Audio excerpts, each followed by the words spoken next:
Hello and welcome to today's episode of Radically Embodied Love podcast.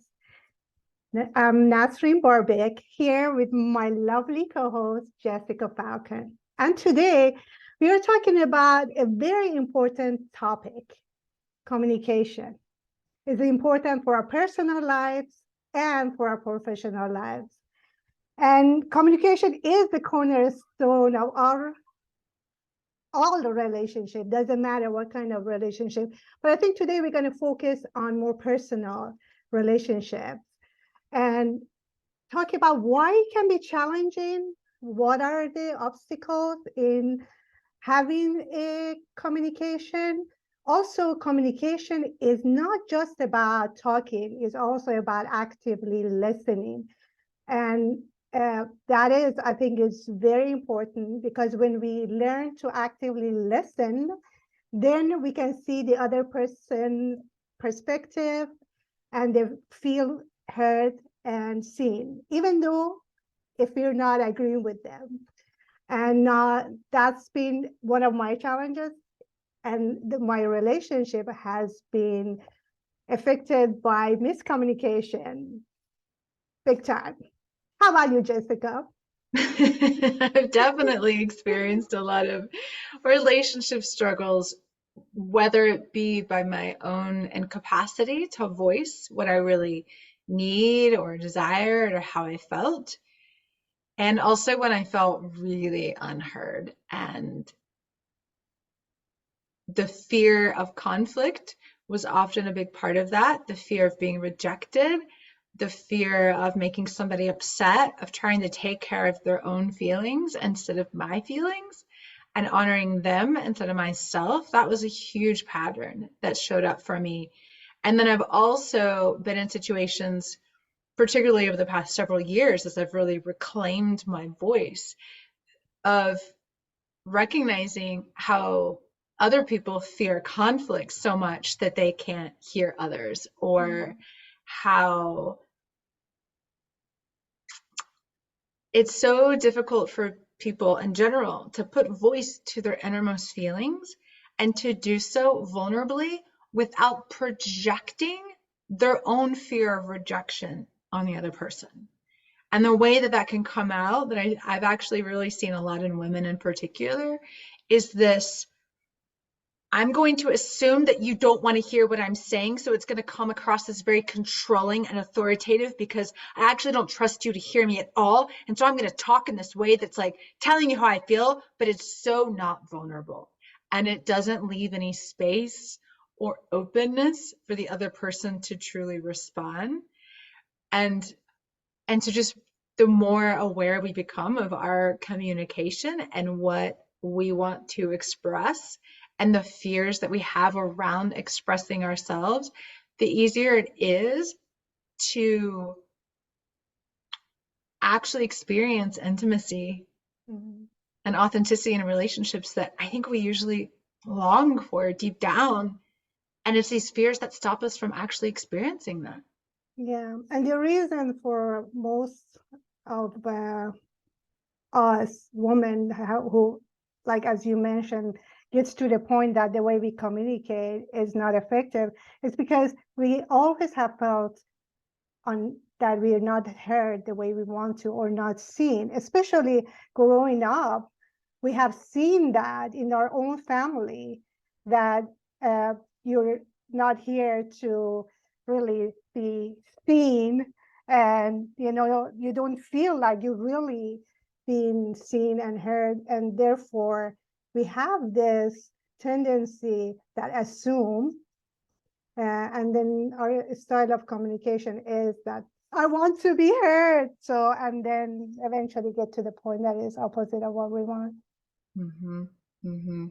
It's hard for anybody to really speak their deep truth, but with women in particular, we are told not to have our own feelings and needs and desires separate from those around us, that we exist for the benefit of others. And so when we have this deeply embedded belief, whether we're really conscious as to why we're experiencing what we experience or not, when we have this deeply embedded belief in our society and psyche then we feel really selfish when we do speak up for ourselves. Or it's almost like we have to prove that what we're saying matters because we don't deep down believe that it matters or that we're worthy of taking up that much space. And so it becomes this immediate inner conflict. Instead of going into the conversation with this, wow, what if I go into a conversation and I trust this person to hear me? What if I go into a conversation and I trust that everything I say matters and this person wants to hear all of it because they love me? What if I trust that what I'm saying is valid and I don't have to prove anything because I'm really in alignment with who I am and what I want? And I'm willing to be really open with this person I love and care about because I trust myself and I trust that they want that too. And they want to see me and they want to hear me and they want to honor me. That shifts how we show up. But usually we're not showing up that way. Usually we're showing up with this hidden fear that what we say doesn't matter, what we feel doesn't matter, that we don't matter. They don't want to hear us. They don't want to see us. They don't really care. They don't want to honor us. They haven't before, right? All of these stories, which may or may not actually be true. They could really be true. But it's how we show up that we're responsible for. And if we start to honor ourselves and our truth and not seek external permission for that truth or validation and agreement, then we can and we have the capacity to show up with more authenticity because we're not so afraid that when we do, we're just going to be rejected. Yeah. The good news is communication is a skill that we can develop. But here's the question. As we know, relationships are two-way street, right? Can one person communication change the dynamic of the relationship? In my own experience, because I lived with someone who was very afraid of conflict to the point that any conversation that would escalate to even the tiniest disagreement, he would either shut down or become aggressive in that space. I found it very hard to hold on to that relationship or improve the way things were going. So what do you think? What is it that we can do or cannot do when we are in a relationship with someone who is having a hard time communicating? It makes it hard, right? Yeah. When both people aren't good at communicating, it makes it really hard. I've witnessed this a lot in clients, and I've also had a lot of personal experience with this as well. And all we can truly be responsible for is ourselves, right? And how we show up. And particularly when we're navigating a relationship, either at the beginning or when things are changing and one person is starting to, I've been in a situation where I started to express myself more in ways I never did. And at the very beginning of really actually beginning to voice what I felt instead of hiding it, my partner grew more and more aggressive against me because he didn't actually want to hear me, which was really hard to accept. And I vowed to honor my truth no matter what. And I vowed to stay in that truth no matter what. But it ultimately meant leaving the relationship because he couldn't do it with me. Mm-hmm. Now, I do think it is possible when both people in the relationship say, okay, it's not easy for us to communicate and we're having a hard time. So either getting outside help for the couple or outside help individually, depending on the situation and the context, to really look at where is it that I'm having a hard time showing up authentically? Where is it that I'm having a hard time hearing you and why? What is it triggering in me? Because so often when we're having a hard time hearing somebody else, it's because it's triggering our own shame and Mm, our own judgment and our own guilt and our own fears, deep fears. And then when we're having a hard time expressing ourselves, it's often because we're so afraid mm, of the rejection, of the lack of agreement, of the conflict, of not being liked, not being accepted. And both of those reasons to either not share something or to not hear something can only fully be addressed when that individual creates the consciousness around those fears and beliefs so that they can show up more fully for themselves and the other person. And that's why both people have to come to the table equally. That being said, I know that there are certain relationships in my life, not my most intimate, but let's say family or professional relationships in which I know the person doesn't have the capacity to show up in the way that I do in communication. And I do limit how much I share in that particular dynamic because I know that it's not safe. And it doesn't mean that it's not safe with myself because I really work very deeply with my clients to develop and create internal safety. And when we truly know what our internal safety is and our power, it's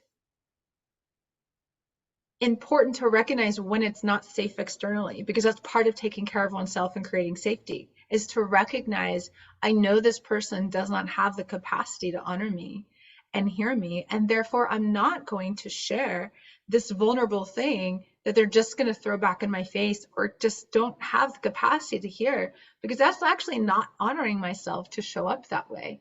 It's like throwing pearls before swine. mm. And if you know that quote in scripture, it's like, why throw pearls before swine? They're just going to stamp on it. They're just going to, they don't honor it. They don't respect it. So why bring it to them? Why give it to them? That's how I feel in relationships in which I know the other person doesn't have the capacity to hear me.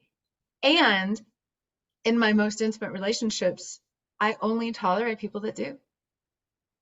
Yeah, because communication is the foundation of a healthy, loving relationship. So if you don't have it, then, and unfortunately, a lot of people just put up with that, right? But if we want true connection, we want to be seen and heard, we need to have that foundation of a healthy communication. And, I heard you saying that couple of things is so important. One is awareness and consciousness, our consciousness of being aware of our own needs and wants and feel safe to be able to, from vulnerable place, share it, because that's how we create connection, when we share that emotional, deep intimacy with someone. But before that is we feel safe inside, and then we do feel safe in being with somebody else and sharing that deep yearning that we have, which I think most of us do, to share, to be with someone, to feel belong, to feel like we are heard and we are seen. But I heard you also say, but it comes first that you need to be able to create that within yourself and feel safe within, to allow you to have that communication, which I think is, I have seen it in my own relationship, has been a big part of it. I felt that my partner didn't feel safe, and to be vulnerable, to share, and not just with me. That's the way he was. And then later understood it was because of a trauma of childhood and seeing conflict with his parents, which scared him off, and to the point that he would shut down fully as soon as he felt that, okay, now it's going to be conflict. Even though it was just a little bit of, disagreement in the communication. We don't need to agree with each other to have a great communication. That's the part that active listening bring in. If somebody's really actively listening to you, that you feel heard, that person doesn't really need to agree with what you say, but is you feel that that person is valuing you, is respecting you by really listening to what you have to say. Yeah, absolutely. Because we truly hear with our heart. We truly hear when we just hold presence for the other. And I really want to point out, like with this example that you gave of a partner that really was so afraid of conflict because of their own fears they experienced, perhaps growing up or in the past. For me, I'm thinking, okay, so like with the client, the way that I go into that is I really guide them into, right, the root of that fear, like into the fear. Because what happens when we're not communicating is we're running away from these unconscious fears. Mm-hmm. And so in order for us to own our voice and to communicate and to develop these relationships rooted in real intimacy, I would urge that person to really go into that fear, go into the subconscious, and go into their own capacity to face the fear and shift that energetic hold that that fear has had on them for years so that they can choose to free themselves from it. And that's the power that we have when we're deciding to develop conscious relationships. And we want intimacy. We have to, each of us, go into those ways that we've kept ourselves from it. Because we keep ourselves from intimacy because we are so deeply afraid of being seen. And when we can see ourselves that deeply and not turn away, we create the capacity for so much freedom and so much love that we don't even know is possible until we begin that work. Yeah. And it requires us having willingness to go deep and do our work. Not I mean, everybody's willing to go there, right? it's because for me, I know for myself and my clients, it's because we know our freedom and pleasure and love and soul is worth it. So yeah, it looks like work, but it's really coming back into union. It's really coming back into love. And the work is facing the fears that stop us from that. The work is looking at the ways we've denied that love to ourselves. And so it's work, but it's personally, I can't imagine living life any other way, because when I'm not doing that quote work of coming deeper and deeper into love, I'm not honoring the truth of who I am. And I can never experience what I truly desire because true love will never come from outside of me. True belonging will never come outside of me. True security will never come outside of me.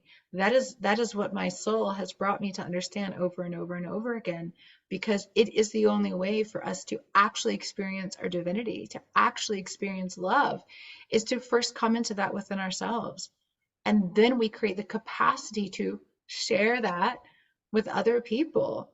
And is it worth it? Is it worth the frustration and the anger? Yeah. In my experience, it is. It doesn't mean it's easy. Doesn't mean it's easy because it can feel really hard. But the difficulty is letting go of the old identity. Yeah. As you said, it's not easy, but definitely it's worth it. That I can say for sure, as someone who have spent years of digging deeper to get to know myself. And there is no other way, really, to first create that intimacy with yourself, see yourself, hear yourself. And then within that, as you said, when you create that within yourself, it becomes easier to also share and communicate with others. But first, again, we're going back, as always, I think in each episode, they always get to the point that we realize it all starts within ourselves. And it all starts with seeing our own divinity, our worth, our value, and deeply fall in love with who we are, who we're becoming, and see all of it, our shadows, our great thing, all of us that is part of as who we are, and honor that, so that we can become the person that we are here to be. And from that place, I think the rest will work out by itself if we do our own work and be able to create that inner environment for ourselves that is joyful, that is loving, and everything becomes easier. And as you mentioned, sometimes we just have to let go. We need to let some relationship resolve itself, because it's not for our highest best interest to be in there. And that's the way it is. That's the way it is. I really, for you, when you were saying that, all I could think of was when I asked myself, you know, when I felt like I wasn't being heard and the relationship, why would I stay in a relationship with a person who doesn't want to hear me? Mm. Why? What part of myself am I not honoring to think that I don't deserve someone who genuinely wants to hear me? What part of myself am I devaluing to allow, to choose to stay in a relationship in which I am actually invisible to the other person? Wow. Talk about bringing up the deep attachments and fears to actually owning our worth, to actually owning our choice, to actually owning who we are. They're deep. They run really deep. But I've chosen several times in my life and relationships to honor myself in ways that I knew the other person never could, because I realized that to stay in a relationship in which I was not being fully seen and heard and honored for who I am was denying myself the love that I am. Yeah, that is deep. Yeah. And I don't know what else I can add to that. As you were saying that, I'm like, yeah, really, that's it. It all comes down, are we really honoring ourselves? Are we truly seeing ourselves? And if we do, then there's no question where we need to end the relationship and move on, or honor a relationship and do our work there.